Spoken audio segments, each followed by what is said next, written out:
girls, Kaylee here. So we're continuing our little mini series on runway inspired hair, and this one is very loosely inspired by Miu Miu, and I loved what they did in the collection where they had the bangs coming forward with the center part, and so I kind of started from there and then went on my own thing, and it ended up being something totally different. But I really did love the show, so if you want to check that out, I'll link it in the down bar. What I really like about this is that it's kind of like a little bit 70s and a little bit 60s all kind of mixed together, and I think it's really, really pretty. It's definitely a wearable style for every day, but it's also a very dress-upable style. So I hope you guys like it, and I'll see you in my next video. Mwah! Bye! Start off by creating a middle part. I made a middle-ish part because I don't really love middle parts on myself. And then split the hair or section off the hair that's in front of your ears on either side. And go ahead and secure those out of the way just so you don't end up getting mixed up or confused while you're working on the back. Then section off the hair at the crown of the head. And you're going to go ahead and tease through that to create some volume. You can do this in sections if you like. The more sections that you do this in, the more volume that you'll have. Once you finish teasing, just go ahead and smooth that down with a comb.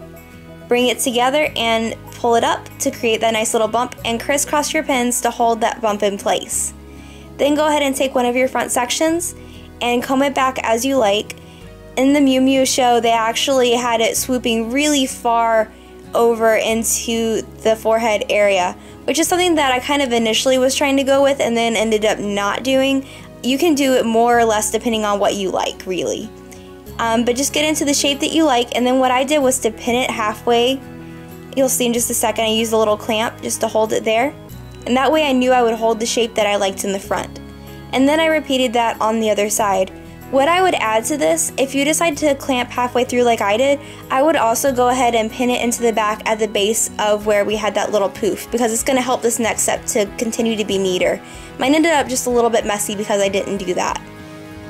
But what you're going to do is take those two pieces together and twist them together really, really, really tight. You want it to start kind of rolling up on itself. You know when you twist it so tight that it starts kind of kinking and getting weird? You kind of want it to do that. And then you're going to actually, if you find that the ends are getting kind of slippery and hard to deal with, you can spritz them with some hairspray. It makes it so much easier. That one trick helps me so much whenever I make buns, because my hair can be really slippery sometimes.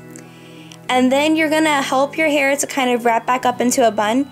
You can see I'm wrapping it, but I'm also not pulling it because I want those natural little kinks from twisting it so tight to show through and to make it a little bit more organic. And then you're basically just going to hold it there and pin, and as you pin you're going to be digging down and pinning again into those crisscross bobby pins, so you're creating like an interlocked web of bobby pins that will not budge, I promise. And then you can go ahead and pull out any clamps if you did use them. Give your hair a bit of hairspray. I love this Healthy Sexy Hair hairspray. It is awesome. It gives so much shine and I think it holds really well. And that's it. You've got your 70s meets 60s kind of half up half down style. I love it. I hope you guys do too. See you in my next video.